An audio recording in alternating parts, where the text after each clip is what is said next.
man kesio eye amena kese eye amena Joseph yade to amenem yade to mu wiye no wo ye bibi ni nua ba ko bi na kasa mu ma ye nkunu Ruben na ma ye mfa no to amenem ye yi Joseph ba mo Pacho ye yi Joseph ba ye no sa amena ne ye si na na se ye nsi no ana sa Bible anka ho ana Bible kan amena na ye yi Joseph fi mu no Pacho ye si no ana ye nsi no me mom de ma dwen yam sa amena na da mankasim baby a wonso wadwen ye won fa ene ye wo wasem sa amena na ye si no ye nsi no eda da ho hu a wani no hu baby amena ne da enfantifo a mo tie me mo anya careful president in the bedi vice president in the bedi bombe kan finfin uche ka kire me say maami no say oti apo Ghana so oti apo abrochire o obedi na wotwe miensa anso otimi akọ officer akotena akonwa so na so koduru officer akonwa na yeso ani in ayede ne man officer akotena so je yesesa mo pa mo fani agro ma mo nsesan obeto se tim are ya ka sama na nipa bi di ma di agro Ghana no me se me na kwaku bi cham je pani chen me ba me nim Ghana chen kwaku bi cham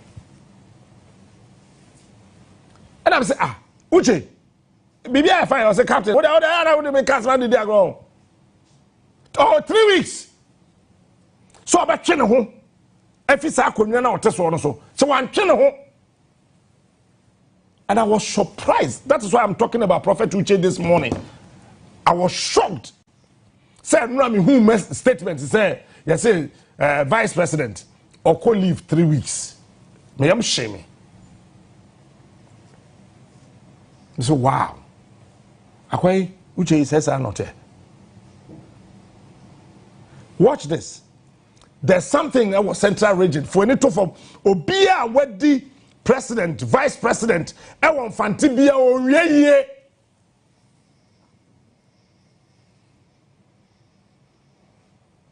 Owieye Ali Muhammadi vice president Okroma wanyare da. Oko leave, no oko leave, no oko leave, oko leave, no oko leave. No aba. Kwosiso di vice president ni wieye. Ansa mera nyame di ama ne se ondi no odi wie ya ansa owu. Apart from what you bubo mutuo e wo ku di time wo Ghana ha no fe do to nchen e na etuo na yare nka ho. John Dramani Mahama odi vice president e di bedi president sabi enipa bia wonnim nyansa bi mira professor Messi wu ye no na omo de hye Mahama se Mahama mia mills kon na ma Messi yare na moja fi ne hunu mu bana kwaku ayi do ho gya ne ho e o ka se ho na jo Mahama ho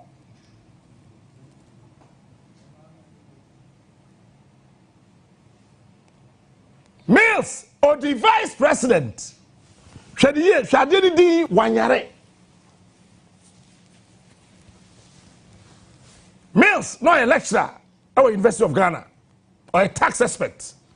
Rollins Fano, Emma Ahoy brothers and Rollins in Yasem, Sad enter one more mama and said, Trade Road Declaration or Kobodi. Now let me tell you this, baby, a Rollins planning say, Obofour Konkansaka, I am vice president, I'm going to Swedru, your friend baby Mangwase. Mills, and so Mangwase. Jena no Pokwajiman. Me pese me kan se mi wa agona so aduro onu so e hyase e fi agona so aduro. So watch this. Mills agona so aduro e konkasa ka agona so aduro Jena no Pokwajiman agona so aduro. What is wrong with us?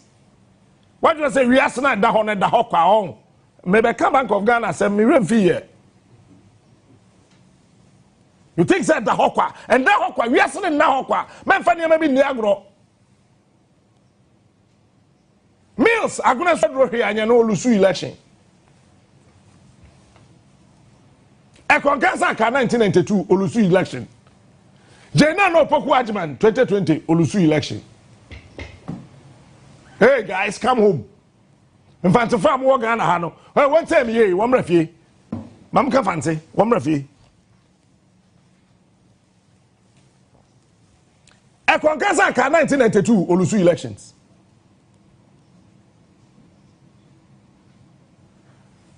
Professor Mills 2000 olusu elections.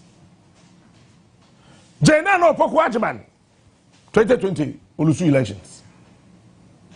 A 622. Okabomwa a 10. We 0 ni free wa a 1. It will remain the same as a child.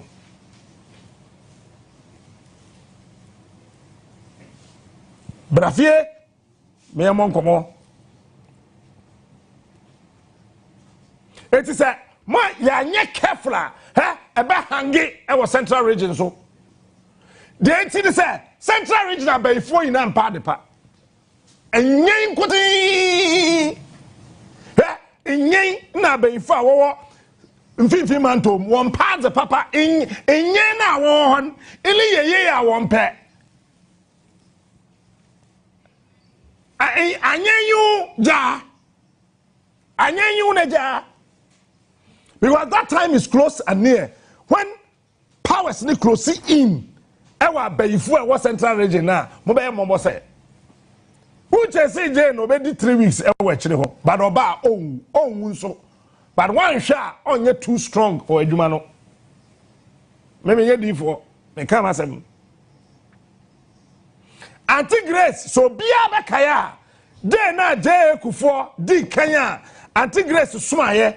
Ebe woden kra ekokoma eye chairman MK Yabua emoto kufuo nkra ema kufuo ba edumfa no go back to edumfa and ask as a man Anti Grace kan as obo mpa ama kufuo se kona kodi president o mitrim Anti Grace ne baba araba Rebecca okọ wu Anti Grace asesi apem what's it apem the same as some Araba Rebecca so kan as on so kone mami wu Thursday on so wu Thursday and then maybe how many you say coincidence to them person make sure they say central region I him for amu ho no na nanoma him for amu central region na nanoma him for amu central region na mutwa moja egunsa etu amena eya amane no na nanoma amu ho no mo mani na ho. The same no enye. The same no enye. Ensu e wa central region gina buafu. Medical catch up en. Me catch us omo koye nhyiemu e wo kuhia. Enipa bi ti kuhia asen kuhia ntemase. Cause that time na central region baby a efi eni eye kuhia. Enti na abosom no ina kuhia wa asen kuhia. Because they needed a place where it is clean and devoid of dirt. No, baby, fee any. Now, why you the only place they found was Asinkushia. And I told you last year, Sabosuni Nakushia, Asinkushia, and Grophobia and Tiasia, no more than Namura Kadia Mope, Marie, Mopabonfa, Mopabunyai. Number 2, and operas and Namanfa books are Mekangana Sam. Number 2. National Cathedral Assembly wo ho no me busa say Assemblies of God asofo amoga obi biara o hye mami yare ase no obi biara responsible for the illness and all bomb person mama befi mu no sa yare no and owu no you turn back to sender monra NDC for mu monra party mu monra baby fiba. I pray say mama Jane Benya very cover, but we don't want any dark crowd. Yempe, so we'll be born pie to take the woman's place. I did my creative Kumukrano, the vice president who are effective with this. Mammy, no, you could say, you should get Wodum, Mammy Yare, you put to me, no, in them campaign, Mammy, Utubus, Mamma, no, but we want to use him, and we have used her. Sorry, we want to use her. We have used her for power, and now we are dumping her because we can see. Say, oh yeah, vice president, but I mean, effective. There could be a young court. They be a general fee. The dressing, you undress, the put the wardrobe, you in 20 years, you packaging mammy ye, mammy office now be abandoned, and mammy I say, by accident, and bomb and then ya time no air court. You could dampen our butchery. Now, you better trade my day so because Obi a in the position. Obi did the vice. Or think you did the vice that. Into no, young Pabon said, Yamea, Obofour assassin, or my wing pari mamino. Mamina said, Mamina trans in also, Brava Breno. Who the Wunsu are so, they being canning, they being canny bushia, they being cagana for. Obi biara or shit, Mami Yari Aseno. Obi biara responsible for the illness. And all bomb person Mambe Fimono. Sa Yareno, and Uno. You turn back to sender. And Monra and NDC Fomu, and Monra party, and Monra baby Fiba. Na Yaminji, Mama Jane, Ninkwa. Or he said, or your innocent soul.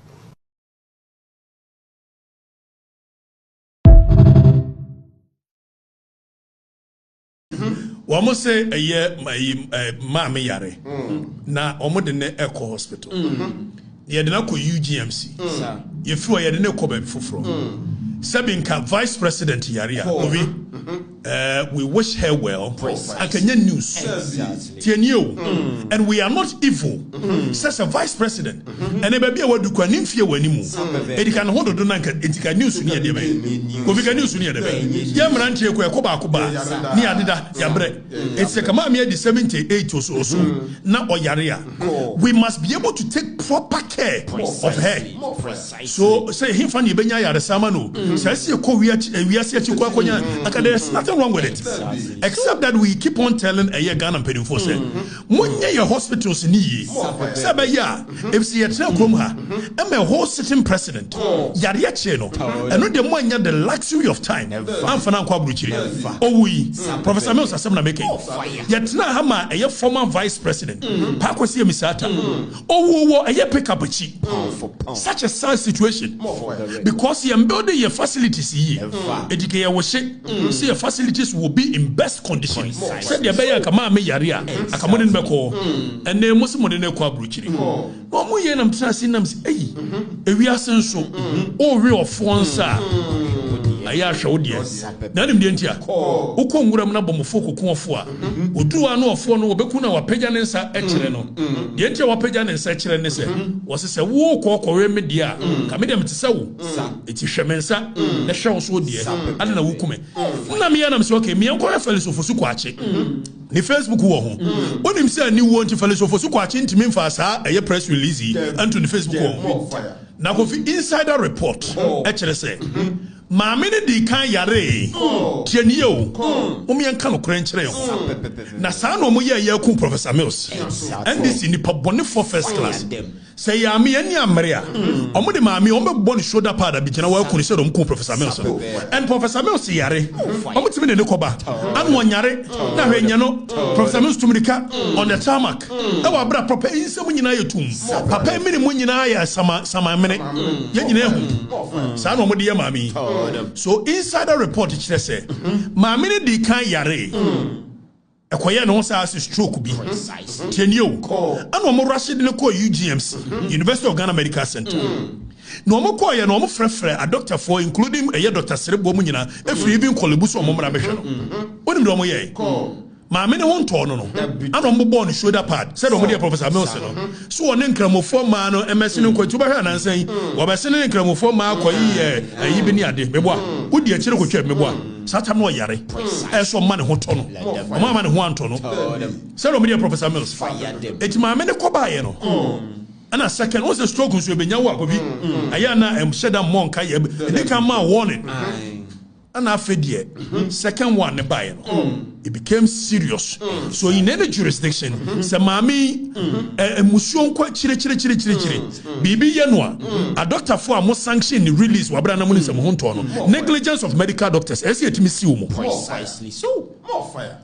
what I say nobody is wishing some vice president or so bibi nya no na dia kwaya nwanwa say then na vice president yare kovi na kude omanya press release da Kenchasi tuwe okonya prostate cancer the one you do dwa if says oba be leader of the people you are accountable to the people the people must know precisely Prince Kenchas yes or prostate cancer mami din to be na mbusa say oh e dey ntino no mu ye din na dem dey ntino mo kan wasem abranche bi de ayi plane bi beto ayi social media am say page no friend sell the bomb wo so and what shall say question say no mode eye private jet abesi tarmac ne so senkoku je to ablakwa ewo eye yi a kabarista nka fe no no akofa ayi di aba make sense senkoku je to ablakwa wona aye foreign affairs minister ejonim omode could left him amene no me so okay say manfo na hudi a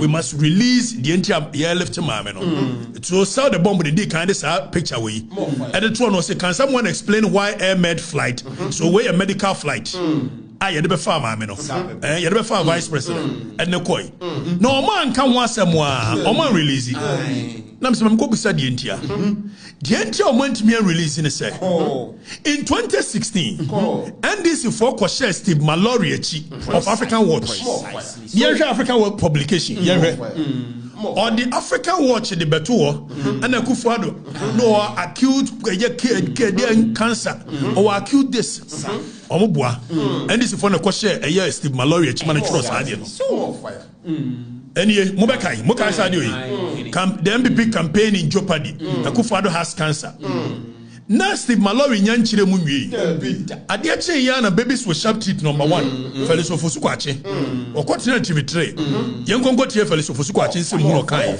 yenkonko tie obi yenti Petrosi President Akufo-Addo is suffering from 3 serious ailments: prostate cancer, what they call acute kidney injury, and a blockage in his coronary artery. That's the flag bearer of the new Petrosi President Akufo-Addo is suffering from 3 serious ailments: prostate cancer, what they call acute kidney injury, and a blockage in his coronary artery.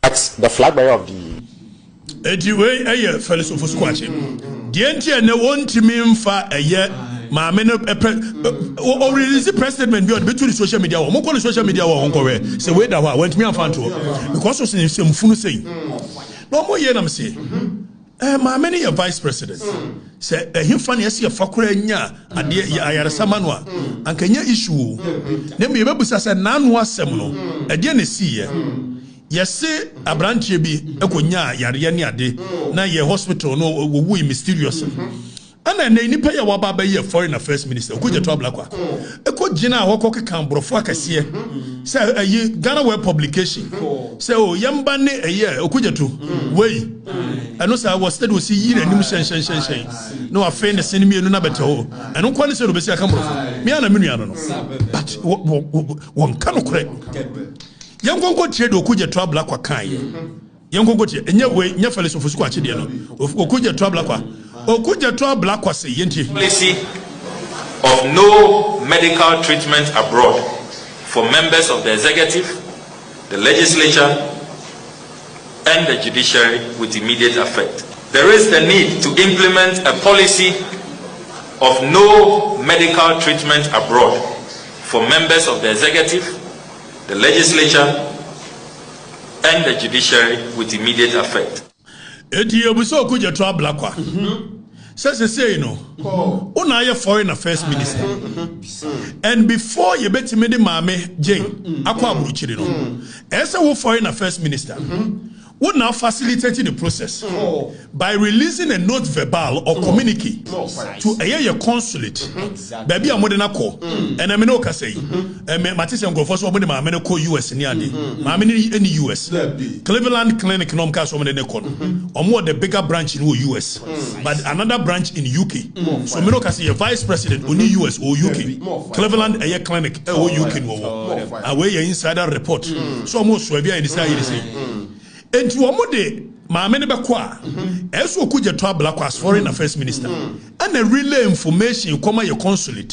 Say, as you see, as any part of ABC Ebaho, it Munya chauffeurs ready, Munya the servants ready, Munya cars ready, hospital in Bako when I saw facilitating. It will kuja to Yebusao. They say, still our policy near Famra. Now then, I want to say, my men, as what order had. If so, call your control for no more nature, one no mameno. I don't know, Wanka. Or someone can politics of convenience. Could you travel like a nuclear